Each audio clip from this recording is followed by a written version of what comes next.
Para concluir este capítulo me propuse ir un poco más allá.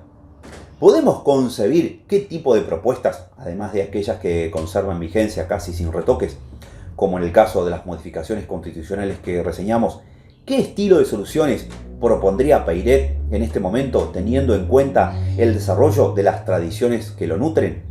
¿Podemos hacer una proyección de esa índole a partir del análisis que desplegó hasta aquí? ¿Por qué entonces no pensar, por ejemplo, en un plan de colonización para la Entre Ríos del siglo XXI? ¿Por qué no pensarlo también para la Argentina? ¿Qué características debería tener? Explorar en detalle las respuestas a esas preguntas excede el alcance de este trabajo, pero no impide esbozar ideas para una política pública de acceso a la tierra, destinado a la juventud, que contribuya a superar algunas de las principales problemáticas que afectan a nuestra región. La pérdida de la diversidad productiva, el despoblamiento rural y el proceso incesante de expulsión de las nuevas generaciones. Todo ello sin pretender ser la única herramienta para enfrentar la complejidad de ese diagnóstico. Puede ser abordado a partir de recuperar las ideas de nuestro filósofo poniendo en valor ese episodio singular de la historia social de la región. La llegada de los inmigrantes atraídos por el plan de colonización agraria implementado por Peiret en el oriente entrerriano, bajo la protección del general Urquiza. ¿Por qué no retomar esa política pública exitosa, dinámica, favorecedora de la diversidad productiva, cultural y humana, pionera en tantos sentidos que se adelantó a mediados del siglo XIX a la idea de una renta básica, que algunas de las sociedades más desarrolladas del planeta estudian científicamente para decir si avanzan o no, que contribuyó a poblar con una distribución demográfica descentralizada buena parte de la región centro de la Argentina, a diferencia de restos del territorio que promovió el crecimiento de una enorme red humana a partir de esa inicial colonización y así comenzar a conjurar algunos de los problemas descritos. En particular, la provincia de Entre Ríos sufre desde hace años una creciente pérdida de su diversidad productiva, un proceso pronunciado de despoblamiento del agro y una incesante dinámica expulsora de las nuevas generaciones. En ese proceso, a partir de la sojización que la Argentina registra desde hace casi 3 décadas, agudizada durante los últimos 15 años, el país no cesó de crecer en la implantación de soja como principal cultivo, que llegó a superar los 20 millones de hectáreas en 2016. En Entre Ríos el proceso no fue diferente.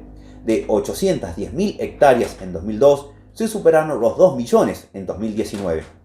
El vuelco de los productores a oleaginosas fue brutal. Sectores como el trigo, el girasol y la carne producen menos que en 2003. Desde el año 2008, según información oficial, desaparecen unas 1.000 empresas agropecuarias por año. Los principales productores tuvieron severas caídas respecto en el 2003, tanto en la producción de trigo como en girasol, carne, cierre de 125 plantas frigoríficas con miles de obreros despedidos, la lechería alejada del crecimiento de otros países y las economías regionales que siguen sin superar sus mejores registros.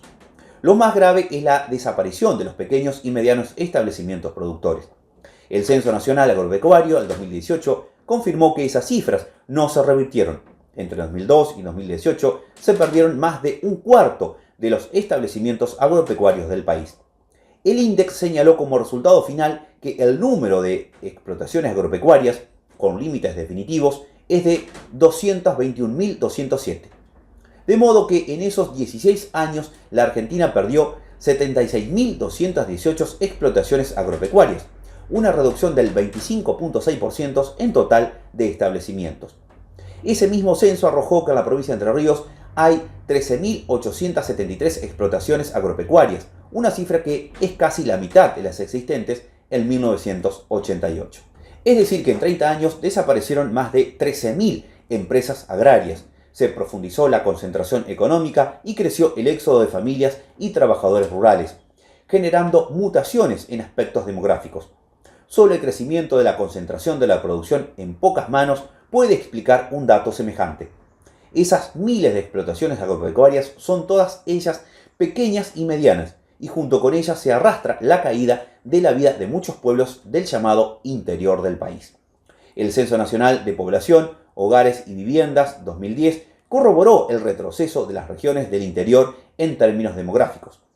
Entre Ríos sigue siendo una de las principales provincias expulsoras, a razón de 50 personas por cada día hábil.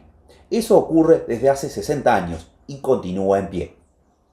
En la Argentina, solo el 13% de la tierra está en manos de pequeños productores que producen más de la mitad de alimentos que circulan en el mercado interno, mientras que el 1% de las empresas agrarias controla más de un tercio de la tierra cultivada en nuestro país. Estudiosos como Gabriela Martínez Dunac señalan algunas de las características más negativas del proceso de sojización de la Argentina y de Entre Ríos.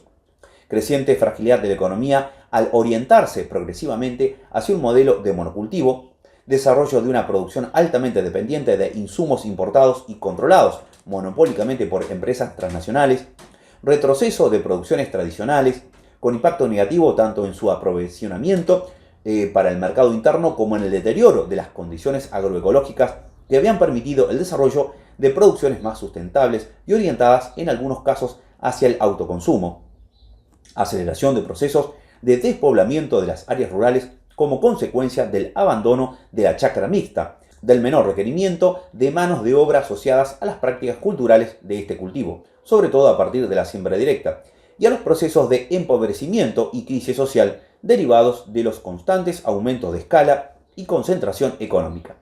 Todos estos factores están presentes en la configuración actual de la ruralidad entrerriana.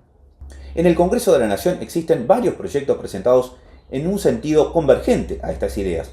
En la última década se han presentado iniciativas desde el Plan Arraigo que impulsó la Juventud de la Federación Agraria en 2010 y vuelto a presentar en 2011 y 2012, hasta la iniciativa más reciente impulsada por la Unión de Trabajadores de la Tierra, UTT, un programa de otorgamiento de créditos para poder acceder a la tierra propia, un procrear rural, como dice esa entidad en la difusión de su propuesta, que la UTT presentó por tercera vez en el 2020, ya que en las dos ocasiones anteriores, 2016 y 2018, no se trató y por lo tanto perdió estado parlamentario. Según estiman, con un crédito del Banco Nación de 110 millones de dólares, unas 2.000 familias podrían acceder a una hectárea propia con infraestructura productiva y vivienda digna. La cifra es relativamente modesta. Es apenas un tercio de lo que el Estado argentino le prestó a una empresa privada en quiebra, Vicentín. Y podría dar una salida real a miles de familias productoras, contribuyendo a una mejor distribución poblacional, volcando tierras hoy improductivas a la producción y sentando las bases de un nuevo modelo agroalimentario en la Argentina.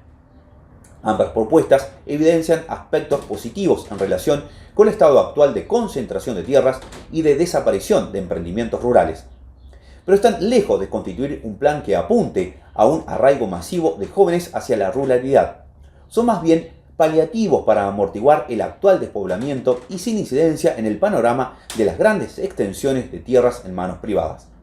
En otras palabras, no ponen en cuestión la propiedad privada de la tierra ni el modo de producción capitalista, como lo explica Rosalía Pellegrini. Este proyecto está pensado bajo este sistema en el que vivimos. Nosotros, sinceramente, pensamos que hay que transformarlo, que hay mucha injusticia en la mala distribución de las tierras en Argentina. Pero entendemos que todo eso tiene que ir acompañado de una concientización de la sociedad.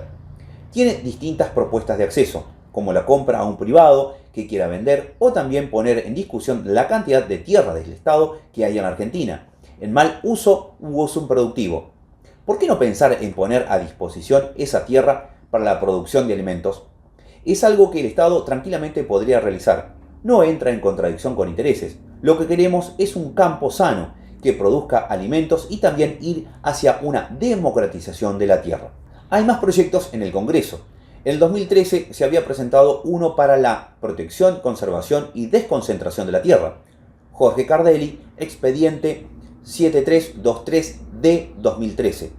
En 2020 ingresó una propuesta de creación del Programa Nacional Tierra, Techo y Trabajo, Juan Carlos Alderete, con numerosos firmantes del oficialismo, expediente 4931 de 2020.